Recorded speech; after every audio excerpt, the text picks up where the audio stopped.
Anovning to'yi bo'lsa, nimalar bo'ladi?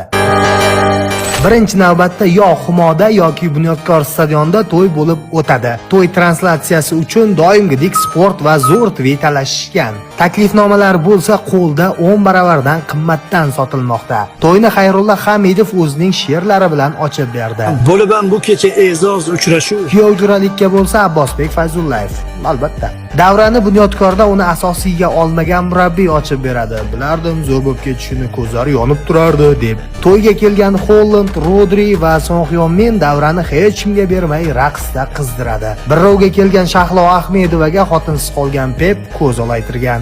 Oston O'runov bo'lsa raqs payti yiqilib jarohat oladi. Anzur Ismoilovni bo'lsa umuman to'ydan xabari yo'q.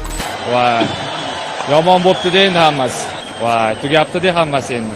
Lutfulla To'rayev Xorazmchada De Bruyne Doku Fodinga dars bersa, Salah jimgina chetda iymanib o'tiradi. Grilish bo'lsa Genrixni topib olib, Qoratovni rosa bosadi. Abdurahmon Fozilov Abduqodirga 42lik Artel televizor sovg'a qilib, hammaga Strobar tarqatadi. Latipov bo'lsa doimgidek to'yga ketgan narx bilan andarmon. Mittilar jamoasi to'y tugashiga yetib kelib, bitta rasmcha bilan Brat baxtli bo'ling deb stories qo'yib sekingina qochib qolishadi. Ha, aytgancha men ham o'sha to'yda bo'lganman. Mobodoga to'y 30-fevral kuni o'tarsiz. Like bosib, obuna bo'lib, to'yni tezlashtirib olishga yordam bering.